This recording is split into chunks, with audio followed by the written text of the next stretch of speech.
Here we go. Let's get started. Good afternoon and happy Thursday, everybody. You are tuned into the Backstage webinar. If you've just joined us and you're wondering what in the world have I stumbled upon, rest assured this is not another leadership webinar or podcast. Lord knows we are inundated with all the things to do during this season. Here at Resilient Church Leadership, we launched this Backstage as just a platform to pause and to reorient ourselves back to the things that matter, to check in with ourselves. How are we doing? How are we feeling as leaders in terms of soul care? So that is what you have tuned in here with, and we are so glad to have you. My name is Eddie Copeland. I am the Executive Director of Church United here in South Florida with the National Christian Foundation, where I lead a gospel city movement. We have just seen tremendous growth and impact as we invest into leaders' lives below the waterline. And I'm joined with three good friends here. Start with to my left, at least on my screen, is Dr. Margaret Diddams. She's the former provost of Wheaton College and an organizational psychologist. We have Eric Brown, who is or what was a pastor for many years and now serves at DePaul and is also a counselor. And my good friend Justin Moxley, who helps lead Stadia, a global church planting organization. This week, we are going to follow up. This is just part 2 on a 6-month check-in in terms of where are we as leaders, as pastors, as ministry leaders with just this whole COVID pivot that we've all had to make. And today we're going to focus on teams. How are we thinking about our teams? How are we leading our teams? Here's some things that we've just seen. We're going to talk about some trends that we've seen in terms of dealing with pastors day in and day out, dealing with ministry leaders, and hopefully you can leave here just a little bit more refreshed and reoriented. So with that as our frame, we're going to go ahead and jump right into our discussion. And Justin, I'm actually going to start with you, if that's okay. I heard a pastor share with me this week that as he looks back at this just whole pandemic season in terms of leading his team and his leadership in general, he started with, listen, my team knows how to play football. We were pretty good at playing football. We weren't in the NFL, but you know what? We knew the rules of the game. We were pretty decent at it. Pandemic hit. We pivoted. We started to play lacrosse. We didn't really know a whole lot about lacrosse, but we learned the rules. We started to build a new team to move some people around, and we started to play some lacrosse. Now, as we go back into this phygital world where a lot of our churches are reopening and we're doing the social distant thing and all of that, but still have this digital kind of press in that we're all doing. Now we're playing water polo, and I'm getting water splashed in my face, and I know nothing about water polo. My team knows nothing about water polo, and they're exhausted. I'm exhausted. I don't really know how to pivot again. Is that a fair sentiment? Is that what you're hearing? And if so, talk to us about that. Yeah, I've heard many different pictures of what that looked like. I've heard one that's we were running a marathon, and then we realized there was a triathlon on the second leg, and now we've got another leg that's coming up. At Stadia, we work with church planners all over the globe, and predominantly within the U.S., a number of them. And it's a hard time. It's a hard season to know where to focus our energy. We need to know how to manage our energy, and even how we're dealing with all of the things that continue to come at us. And one of the things that I've heard recently is, if we were just beginning to hit maybe a little bit of a stride, but then we're trying to figure out now how we deal with our children at home. We work with so many young pastors. My gosh, there is so much that's coming at folks. And what we continually tell them is, hey, you need to give yourself a little grace here. The church in North America has existed in kind of a physical form over the last 400 years. It's going to take us just a little bit of time to figure out how we navigate a phygital world where we do both analog, digital, physical, digital throughout both of those. It's we just keep saying, and you just got to give yourself a little grace here in that. You got to take it step by step in the ways that you kind of approach stuff. One of the things, and I'd love to hear from you, if you're here on Zoom with us or you're watching on Facebook Live, would you put in the comments, what is just the dumbest piece of advice you have heard as a ministry leader, as a pastor during this season? Because and please don't use my name if it was just what I said just a second ago. Actually, please use Justin's name if it was him that said it, so we can shame him. But no, but seriously, I've watched so many webinars, listen to podcasts, my board sending me stuff, other pastors are sending me stuff. This is helpful. Be sure to check this out. And about I don't know, 8 weeks into this thing, I just shut it all. Like, I can't take any more content because it's starting to like not even make any sense to me. I'm exhausted. I don't need any more content. And I just heard so much dumb advice. And I think for me, if I could just be vulnerable, was just the over spiritualization that was the pandemic. Like, well, hey, listen, we all got to lean in. Like, what's God really showing you? Like, what's God showing you for your team and all this? And not that he wasn't doing that, but it got to a point where, like, listen, like, you're not in touch with, like, I'm lost here. I'm tired. My family is pivoting. Like, my whole world has changed drastically. And yes, I believe that God is in that. And yes, I know he's going to be faithful to that. But would you please stop over spiritualizing this for I me? heard one guy say, I wish that God right now would just speak to me on how to do fifth grade math. That's what I Right. really need help with. Like, you're And that's trying the to honest help your truth. kids. Yeah. From Facebook here, a viewer said there is no pandemic. Oh, I've heard that. Oh, I've definitely heard that. Yeah, this is all a pandemic. But it's just ridiculous. We need some psychology help. Margaret, Eric, talk to us. Well, one thing, just Justin, Eddie, as you're talking with pastors and what is God teaching me in this, we want quick answers. And for us to expect God to be, we don't know God's lesson. It may be 6 months, a year, et cetera, and it may not be what we expect. So I would hope that people are not looking for those quick answers, because there's definitely, God is sovereign in this, but to expect something now, and that over spiritualization is just not realistic. I would say also around that. Eric. Yeah. What I keep saying to myself, I'm saying to my clients, my friends who are pastors as well. I said it back in March, and I keep saying it. We know we won't be the same, at the end of this, right? The question is, who do we want to be? Who do we feel God is calling us to be? Because this is one of those unique moments, in life. And we know we're going to change. We just don't know what all those changes are going to entail, right? But we do have a vision of who God wants us to be. It's good. One of the things that I think that Eric, you and I were speaking earlier about this, is we've learned about trust. We've had to learn to trust our teams, and we've also learned a lot about our teams. We've learned who's not so good at this role, who's really shown and like strengthened in another role. But in general, I think a lot we had a guest a few weeks ago here on the backstage that said every senior pastor has a little bit of a tyrannical bone in them, and like there's this deep suspicion that like you're not really working. And I think early on, but I think that was more true. But I think now we're learning to trust our people, to trust our team. Eric, could you just share a little bit of just the role trust plays as we think about our team? Yeah, so trust is one of my research specialties, and I'll say a little bit, then I want to hand it over to Margaret, because she's the IO Psych person. One thing that I'm telling pastors is they really need to get a copy of Andy Crouch's little book, Strong and Weak. He has this quadrilateral, and I think we might have it. We might be able to put it up there. But he talks about the importance of both authority and vulnerability, right? And so, we have it right here. So we have going vertically, this authority axis, and then horizontally, vulnerability. And the reality is, with COVID going on, we're all being pushed more toward feeling vulnerable, right?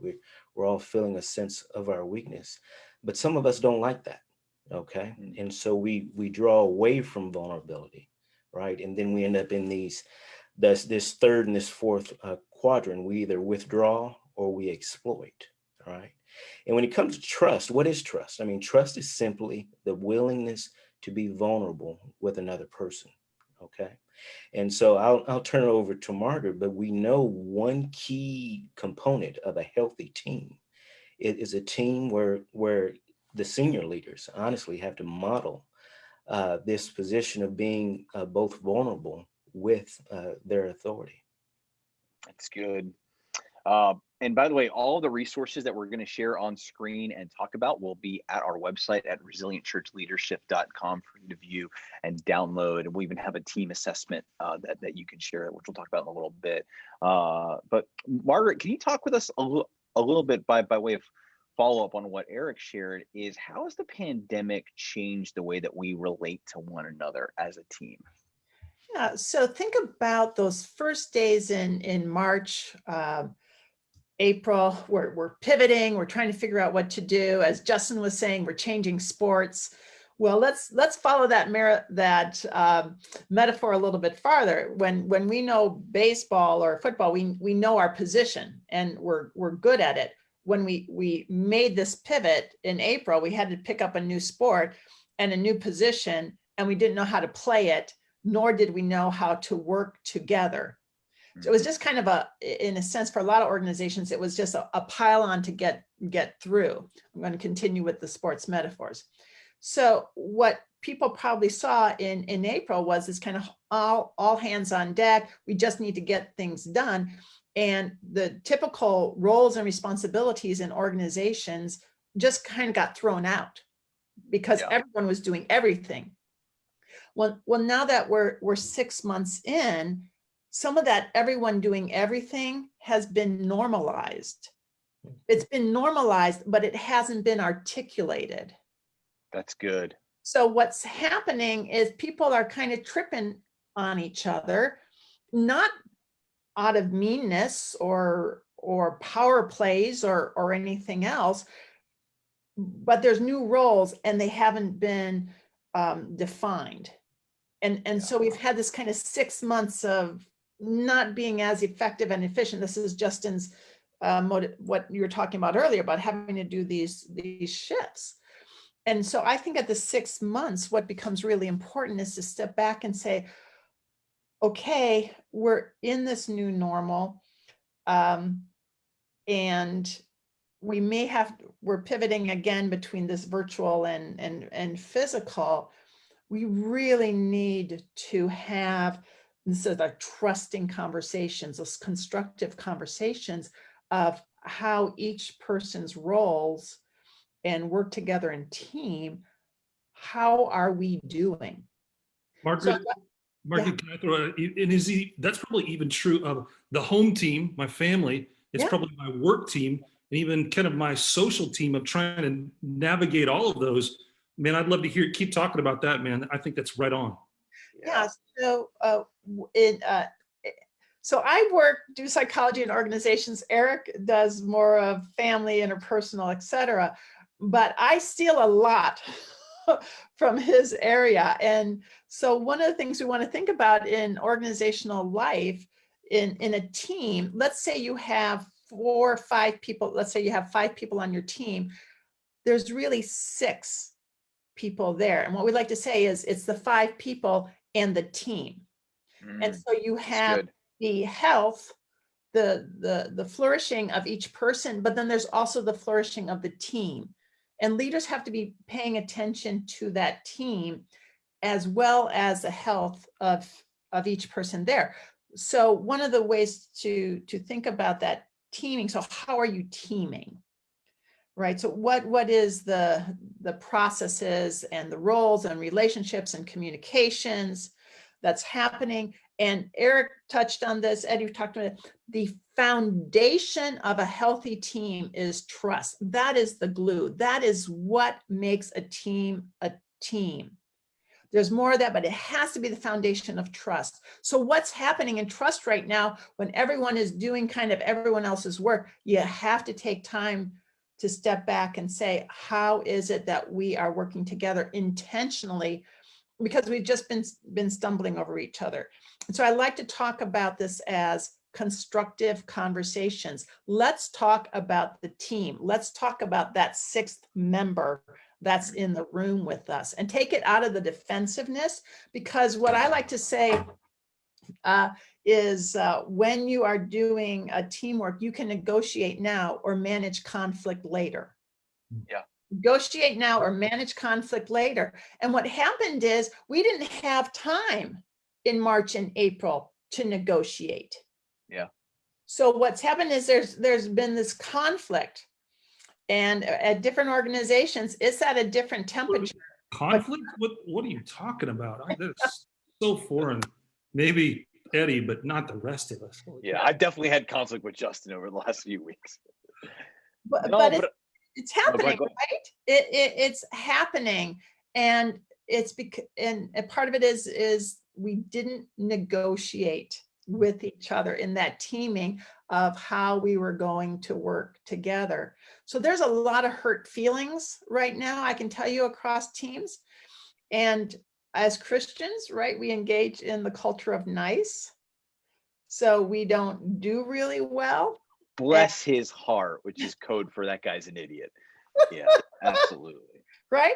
So Yeah. it's that time right now to start having those constructive conversations. And as Eric said, the way to launch a constructive conversation is to be vulnerable.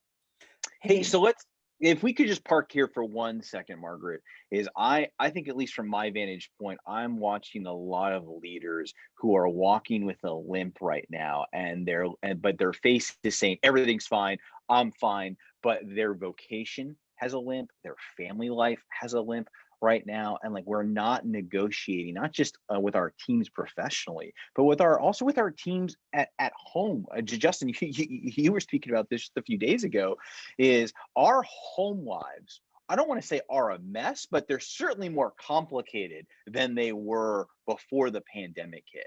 And even just personally in my own life, I've had to kind of walk back, go back, repent, negotiate with my wife on like, I didn't realize, since we homeschool our kids, that I've completely thrown off her routine. I've completely just thrown an atomic bomb, and like it does better without you, is what you're saying. Yeah, I mean that's probably very true. But just like my presence, like, my kids associate dad as fun. So listen, the fun guy's home, and we want to be in the pool all day, or we want to just go out and have fun. And like I'm trying to work from home, and like my kids don't get that. My wife is frustrated. Then I take that into a team meeting. Then I take that into my work. Like we're carrying all of these complexities, and we need to negotiate these conversations, these feelings, kind of articulate some of this, and we struggle with this. I struggle with this. I love what Margaret was saying about the negotiation. I think that in a trusted way, when Eric was talking about that, that's what we need to do oftentimes within our church staffs, or even for our volunteers, to be able to have that conversation of, hey, how is home going for you right now? And how are you managing that? And how can we reorganize our time, either in staff, of maybe we have to renegotiate days off. Maybe we need to renegotiate working hours and when, and maybe providing a little flex in there, because without that, the rubber band will snap. Margaret, what you said was right on. And specifically in a smaller church, I think that that's true with volunteers as well as paid staff, that volunteers are in the same spot, that they need also people to be able to say, hey, you know what, why don't you take off this Sunday or that Sunday? Yeah. That's really good. Let me underline something Margaret said, and I think this is true both for the church and in the home. When I was in graduate school taking a class on marriage therapy, one thing that the professor really stressed is that when we're working with a couple, we're not just working with each person individually, we're working with this third entity, right? That when two people get together, they create this third thing. And he said, our focus in our counseling needs to be that third thing.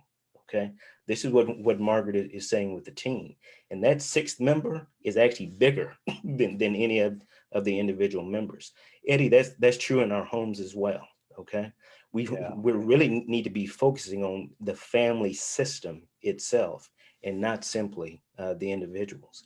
And I don't, the one thing I keep talking to, either if it's church leaders or business leaders, is how are you dealing with not having a stage? Okay.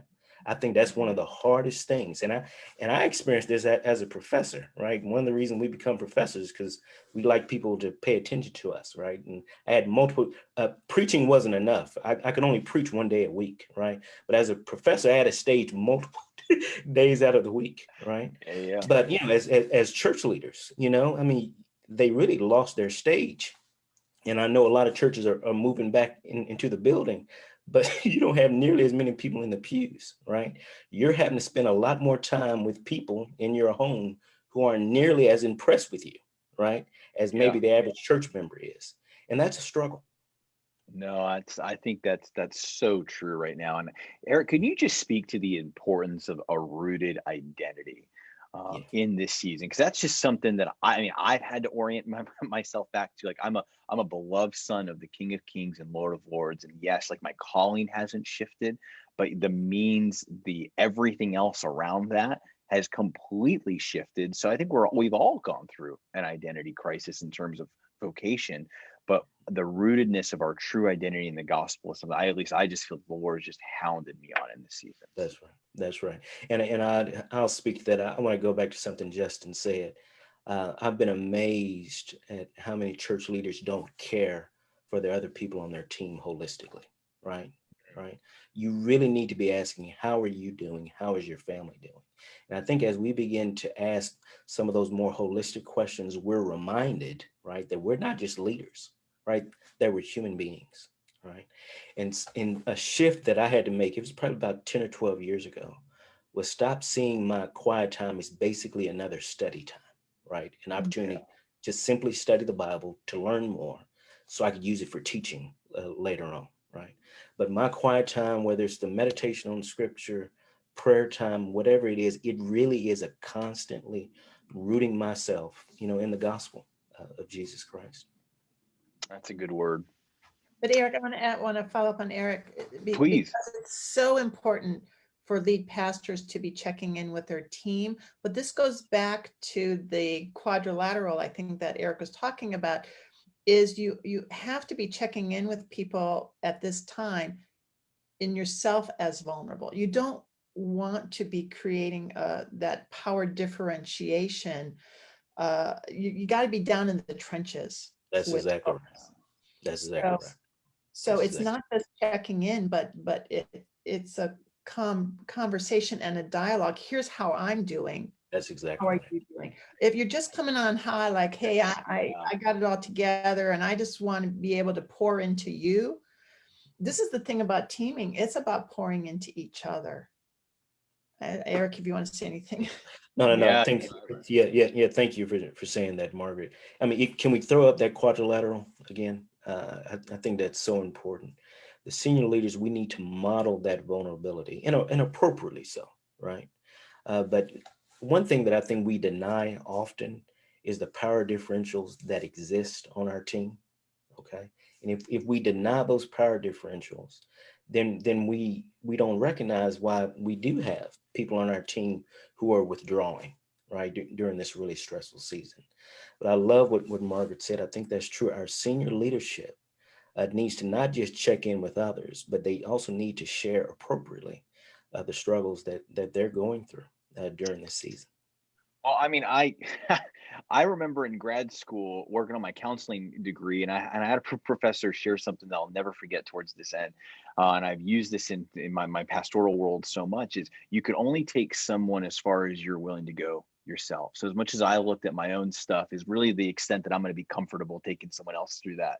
And what I've seen working with a lot of pastors and leaders now in terms of soul care is we love to ask the question, how's your family? How's your soul? What's going on? And we try, but like, because we're not in touch with that and we've not really kind of checked in with how we're feeling, our team senses you're just asking me to ask that because you think it's the right thing to do, or that's what you should be doing. But we model that health for our team, and our team can sense, yeah, I'm not really going to answer that honestly because I know you're asking, and thank you for that, but like, I know that you're a mess and I know that you're struggling, but like, you won't share that, so why would I really tell you how I really That's feel right. about my family life?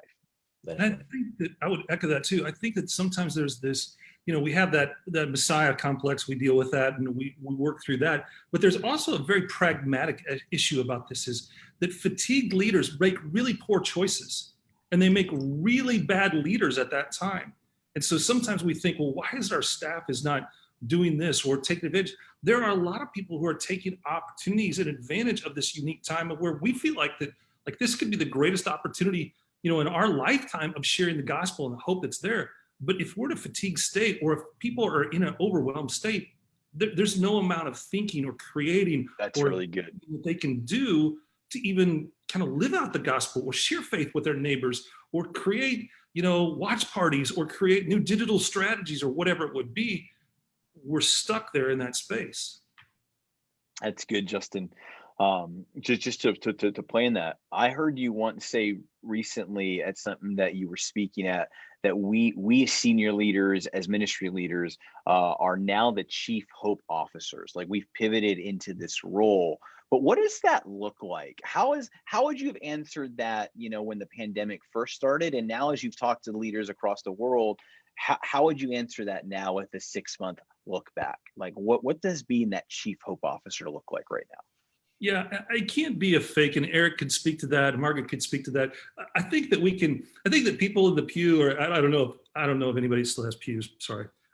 People that are in the chairs or people that are in the auditorium seats or people that are watching on screen, like you can smell insincerity. You can smell, dude, you're struggling, you're struggling just as much as I am. You don't have a clue, but there's this resiliency of hope that I think comes back to who we are in Christ Jesus. Who is our rock steady point of where I don't have the answer. I don't know what the deal is. I don't know what hybrid school is going to look like tomorrow, but let me tell you what I do know. I do know that there is a Lord that's there. I do know that he's willing to walk with us. I do know this.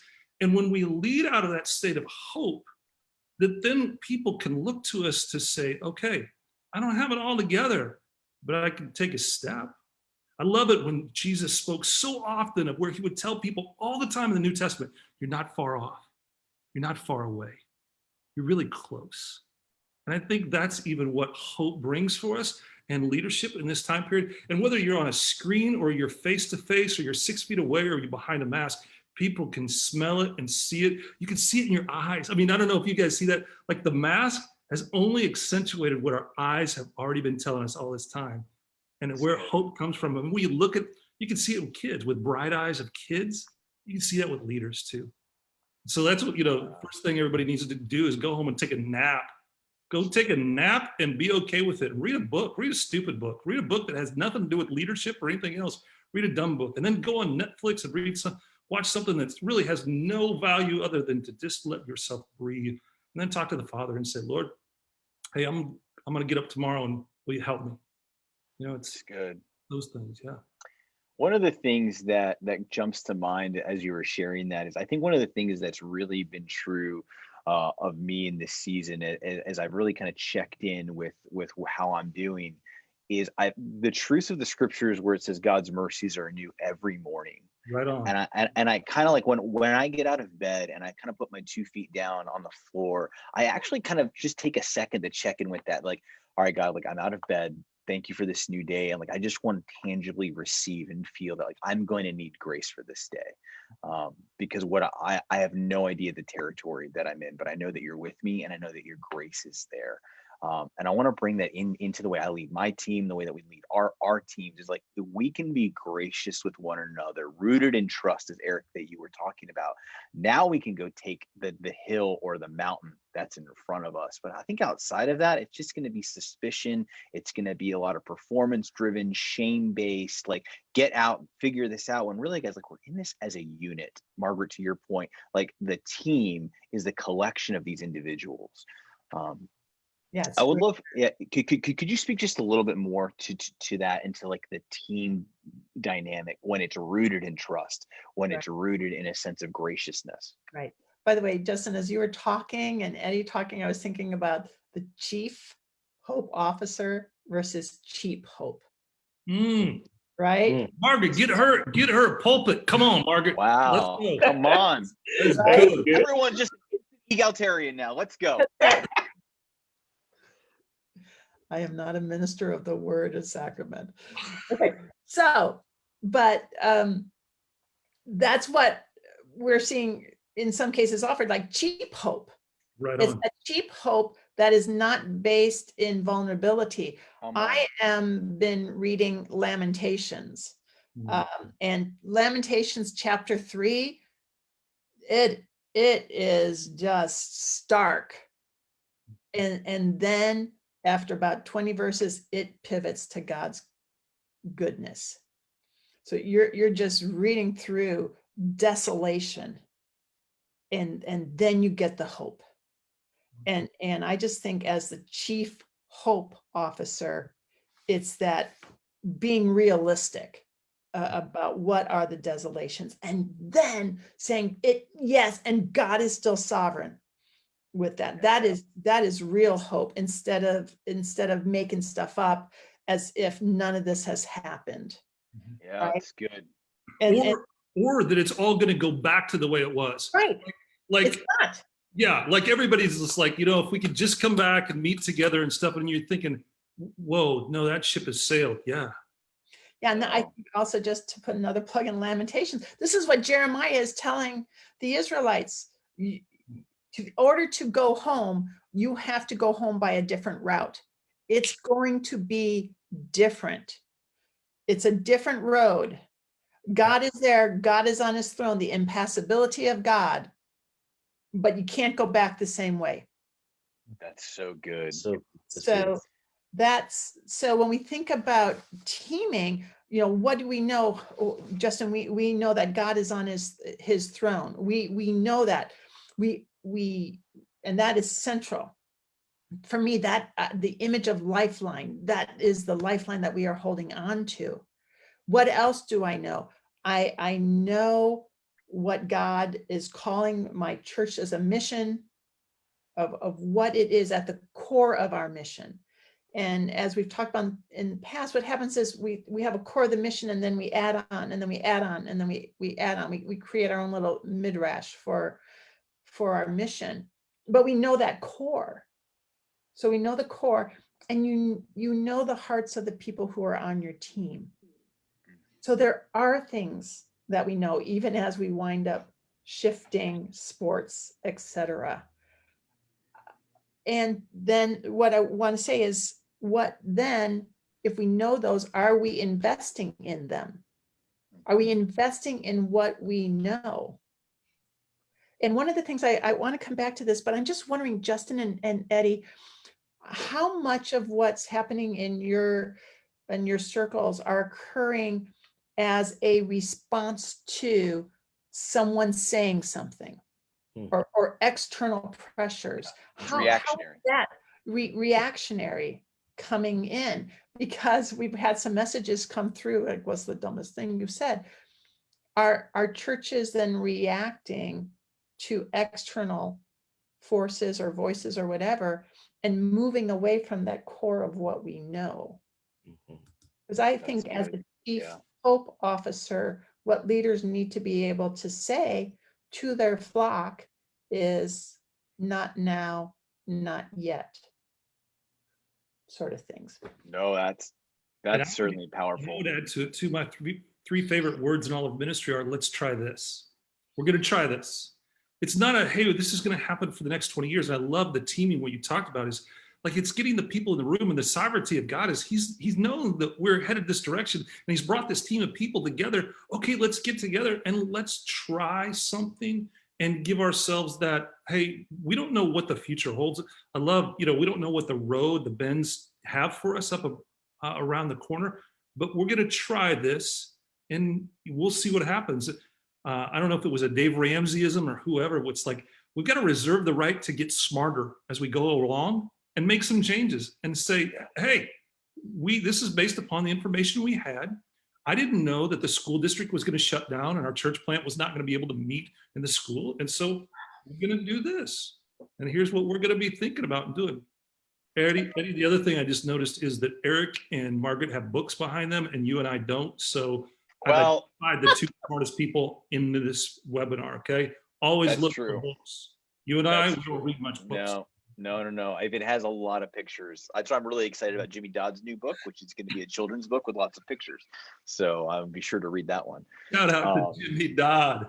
That's it. He will be back with us next week. But Justin, I would love to ask. He's playing tiddlywinks right now with his daughter, probably. That's probably true. One of one of the things that I've heard, and friends, if you're listening in on this and you've got a question, or maybe you would like to ask a follow-up to anything that you've heard so far, and I'd still love to hear, what is this the dumbest piece of advice someone in your congregation or someone on a webinar has told you? Please put that in the chat box or in the comment section. But please also field your questions. We very much want to make this a dialogue with you.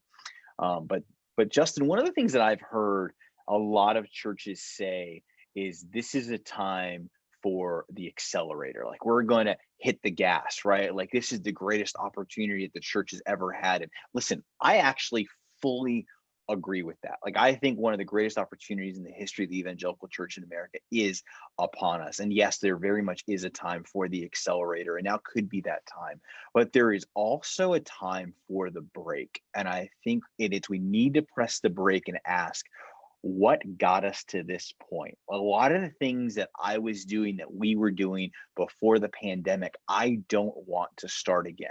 This has revealed a lot of just unhealthy team practices. This has been revealed a lot of just unhealthy personal practices in terms of just go, go, go.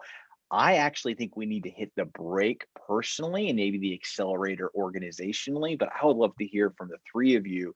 How do you balance that tension? And like, do you agree? Do you disagree? I just like, please talk to me. Eric, lead us off, man. The counselor Yeah. should lead off on this one. This seems like he's the man on this one. Hey, well, I'll start us out. This is why I wish Jimmy was here, right? I think Jimmy would be able to help us here. But I think one of the hardest things in terms of maturity, one of the greatest signs of maturity, is really being able to keep counsel with God, right? Eddie, when you said that, I was a senior pastor for 11 years, and I was just worn down. I think I burned out once every 3 years. I think I've calculated that. It was once every 3 years. And that usually mirrored when there was some new church program, right, that somebody was sponsoring across the country. All right. And I had all these voices saying what you need to be doing. Right. And I didn't have the maturity to simply keep counsel with God. Oh, it's really good. Cool. Margaret. So I think what we think about this hitting the gas, and I just think, well, you have hit the gas. You've been hitting the gas for 6 months. I mean, that's what Justin's talking about, being burnt out. So how much more do you want to pour the accelerator on that? I'm mixing metaphors badly at this point, but I think there is wisdom. Eric, of course, I always think what Eric is saying is wise, is why is it that you want to do something different? That is the reflective aspect of working with your team. Why would this be the time to do something different? So that I talk about innovation a lot. It's deadly to do innovation when it's not linked directly to the mission. So it could be that this is the time to step back from doing things and taking other things on, but you can't do it just because the time is right, or that everything's up in the air. So since everything's up in the air, let's take on something new. But there's a tension in that, right? Justin just talked about, well, let's try something. And Justin, I love that. And I love the idea of saying is like, well, it's a good idea. It's not necessarily right or wrong. It's good. And as I get more information, as we get more information or try something, it either gets better or we step away. And no gain, no foul. It's fine. And when people see for pastors the idea that everything they do is either right or wrong, then you have this pressure to not be able to pivot. But when we've talked about this before on the webinars, if you're coming from a place of let's try it, let's learn, let's experiment, and as we learn more, we're going to make adjustments, then that's the way we want to think about things. That's a healthy way for the church body. The church body is an organism, right? Yeah. in a very pragmatic way, I think that that's what we're learning within a digital framework of church. Like, you know, there's nobody that's got this figured out. Like, we're working with a couple of hundred churches right now and helping them think through it, but it's all an experiment. It's all an experiment in thinking through that. I think the critical leadership question is, what are we going to stop doing? Maybe we should have like a fall series on, you know, how to stop some stuff so that you can stay alive and not kill yourself, you know, or kill your wife, or your wife kill you, or your children revolt. It's like, what is it that we need to be able to stop? And this is a great time. This is an awesome time to stop doing some stuff, because we can blame it on pandemic. Sorry, we couldn't do that anymore because, you know, the pandemic. So true. Pandemic. Yeah. Like, I would blame the pandemic for everything that we don't want to keep doing. But I think there's a great list to negotiate with our staff, with our church, with our programming, with our family even. Hey, you know what, man, a whole lot of families have renegotiated kids' sports. A whole lot of families are renegotiating TV. A whole lot of families are renegotiating how they think about school. I think about all these ways of doing that. Yeah. Margaret, Eric, I'd love to hear from you. If we could just take this, and Justin, I'll give you a minute to think about it too. Of what are some things that you've heard organizationally in church and ministry world and pastorally that leaders are having to rethink? What are some things that they're actually rethinking about their teams? What are some of the things that they're rethinking about their church life and ministry life and home life? You just gave some great examples, Justin, but like any themes jump to mind? Yeah, I can just start out. I think with the scare of COVID, you know, and many church leaders, they've had family members who are sick, and several of them have had family members die. Just the preciousness of those relationships, I think, has come back into focus, right? And I think it'd be good. I don't want to downplay just the tragedy of COVID and everything that's happened. But I'm also hearing church leaders talk about how this time of slowing down has been good for them and good for their families, you know, in certain ways. It's actually caused them. I actually had a phone call with a pastor friend of mine just 2 Sundays ago. And he said, you know, he and his wife they have worked through issues that they needed to work through for the past 15 years, right? But this sheltering in place has really forced them to reprioritize their marriage, right? I mean, if they were going to stay together, they had to prioritize it, right? And so that's been actually one of the positive things, changes that has come out during this time. Yeah. Well, Eddie, I like to say, and Justin, and you, like, your opinion, that whenever I go to a wedding or a funeral, whatever the family dynamic, it's like a balloon. Like, if a family is happy and well adjusted, a wedding brings that out. It's beautiful. If there's dysfunction in the family, the wedding brings that out, right? Same thing with a funeral. When we come to celebrate someone's life, the family is healthy, come around, and it's a celebration. If it's not healthy, then everyone wants to know what's in the will, right? So in a sense, I think what has happened in these 6 months is the COVID has been the balloon. Yeah.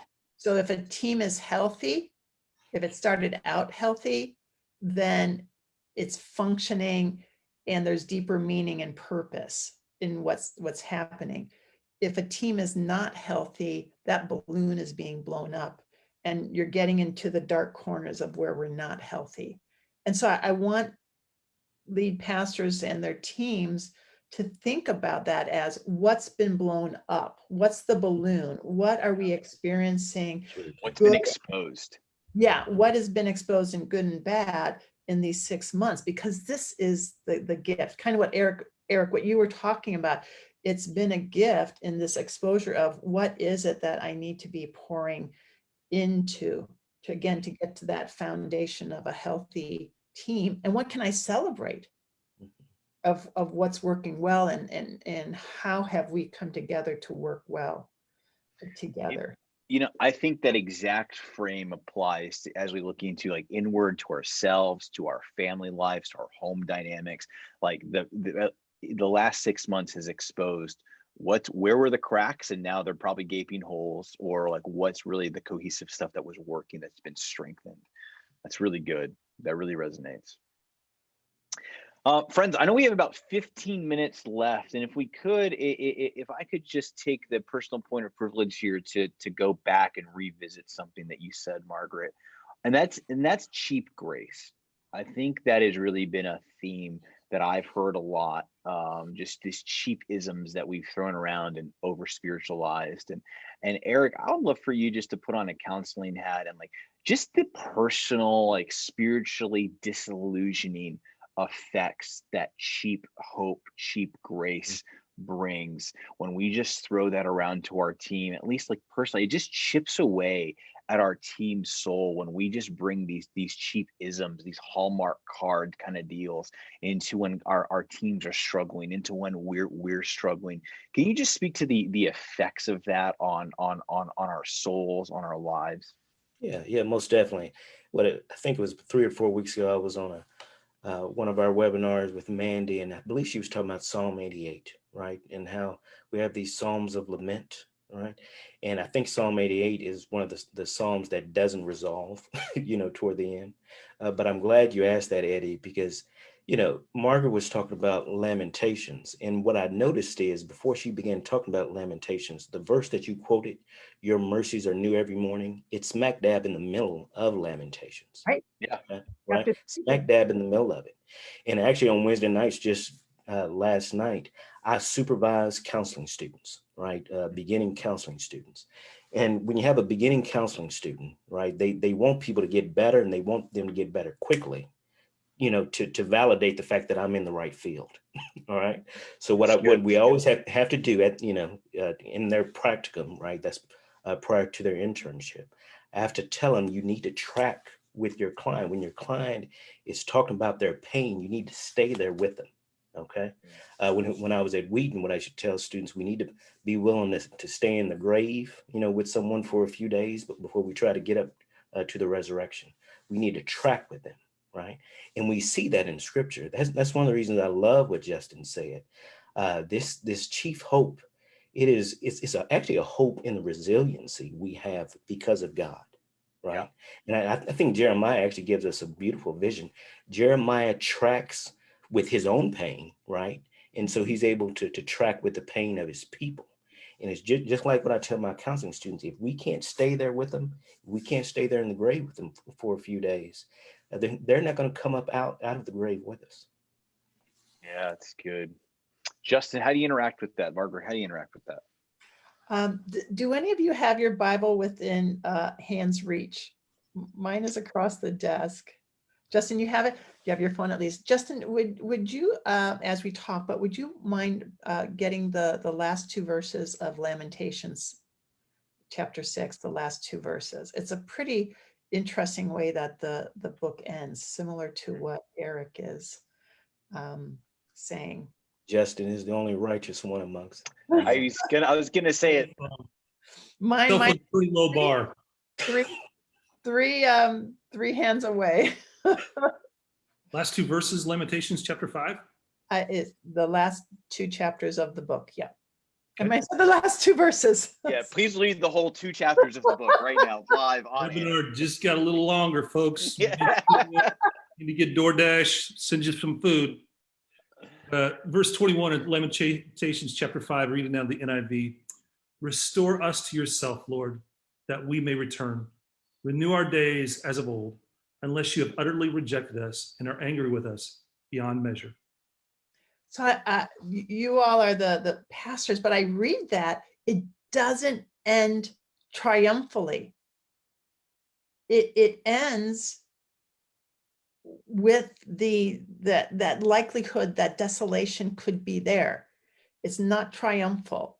And I think as whatever is going to be happening in the next year, the new normal has to have this sense of we've been through something deep.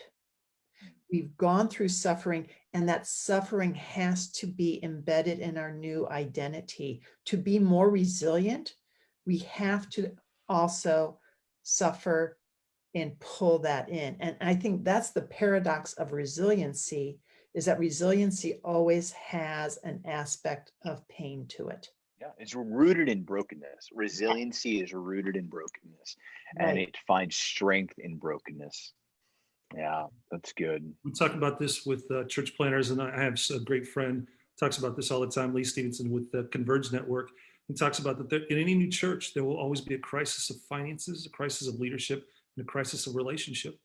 And sometimes those are the things that build resiliency to develop the kind of the fabric of what a church clings to where it makes it willing to take on whatever things might happen in its days ahead. Or we think about, people talk about now with school and online and what kids are not learning. I think some of the people are asking the great questions of, what are they learning?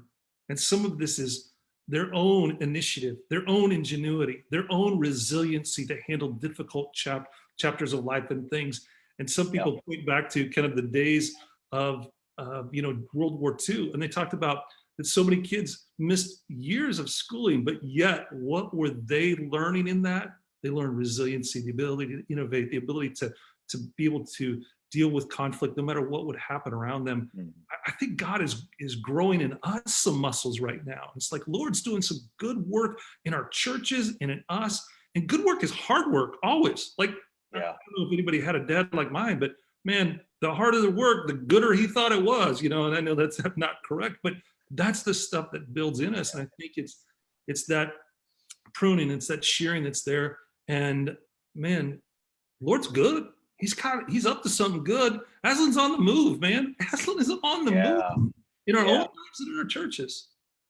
Yeah. And he's on the move despite whether or not we were going back into buildings, despite that we couldn't gather corporately. And I think we just lost sight of that because we've been so focused on Sunday morning and producing Sunday morning and getting up and, being that guy, Eric, to your point, that I've got the platform, I've got the stage, I've got the Twitter followers, I've got the following, and we're validating ourselves Sunday after Sunday after Sunday. And I think in this season, at least for me, the Lord's going, it's actually not about any of that. It's about the fact that I'm working in your life and the lives of your friends, your neighbors, and your coworkers. And what would it look like, to quote Hebrews 12, to have everything shaken so that the things that remain are the unshakable things. And the reality was, like, your physical presence at a place didn't give your heart to that place. Like, it didn't prove that you were spiritually growing or that you were mature or that you were resilient. Your physical presence did that. Now that we've taken away that physical presence, it's kind of opened up the realities and pulled back the curtain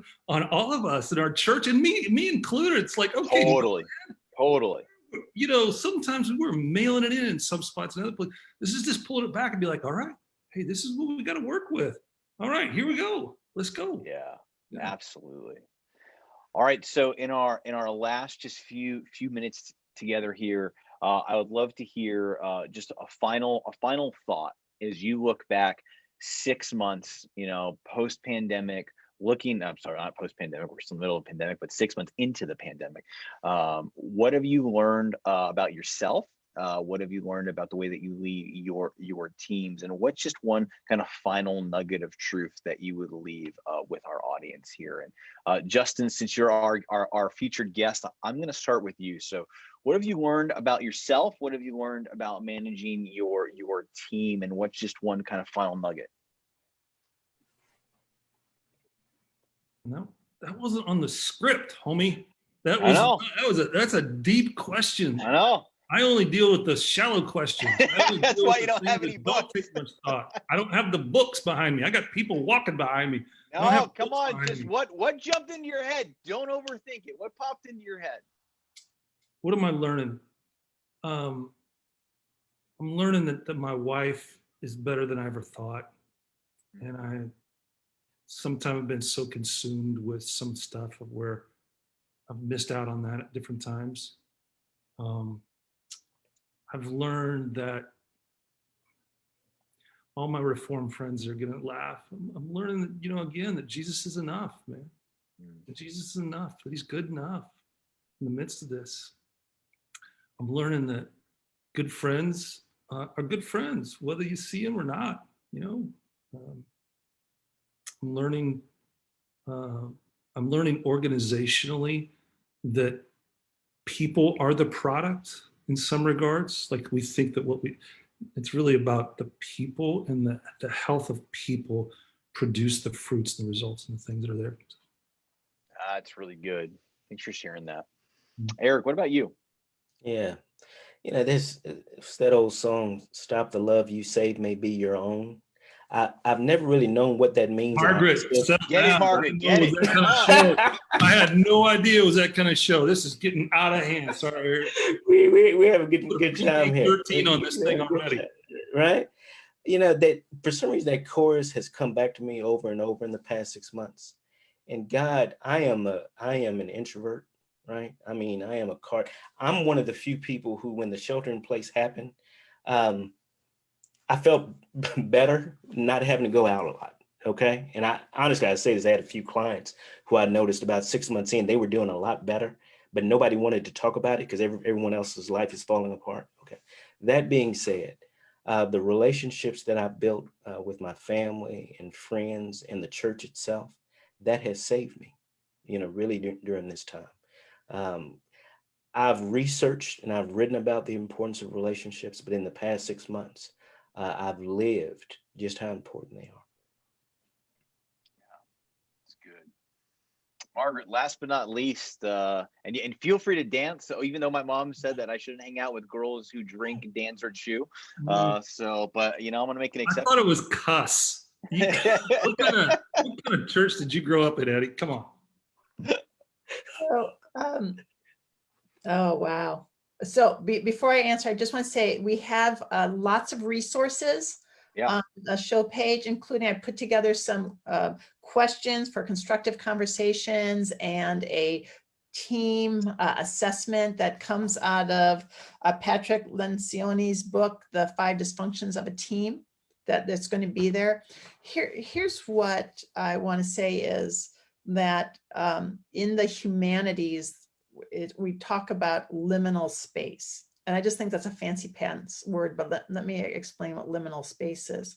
Liminal space. I don't have books behind me. I have no idea what that means. But the idea is what we're experiencing is that there's a break from the past. The past was like March 16th. It's gone, right? The future, we just don't know what it is. So we're in this liminal space that has no past, and we don't know what the present is. And so rather than mourn that is to see it as a gift of living in the present. Think of this as we were on a road and the past got chopped off and the present got chopped off, and we're now on this island. What is enough to live in the present? And that goes back to what Justin said. Jesus is enough. Mm-hmm. God is enough. And to let go of the past and the present, and to keep our identity in the future. And that's what's been a gift to me, is not to worry about the future. I just don't know what it's going to be. But that has made my present more expansive. That's good. That's good. Well, friends, thanks for joining us. We could obviously spend a lot more time talking about this topic, but friends, if you've tuned in with us, just want to say thank you. We hope that this has just brought some refreshment to your day, to your soul. Obviously, we like to laugh a lot as we talk about some heavy topics, but we trust that this whole project at the Backstage at resilientchurchleadership.com would just be a place where your soul can find a little bit of water, some refreshment during this time. We have a lot on our plates. We have a lot of voices whispering in our ears of things to do, pieces to read, leading this team, leading that team. But at the end of the day, it's healthy leaders that lead healthy churches, and it's healthy churches that are going to change the fabric of their region. So that's kind of our value proposition to you as you continue to tune in here, is that we want to see you be a healthy and whole leader, and just find a little bit of respite for your soul as you find a safe third space with us here. Thank you for tuning in with us, friends. Thank you for joining us. Thank you for making time for this. We'll see you next week, 2 p.m. Eastern time, as we continue this conversation on soul care and resiliency. We'll see you then.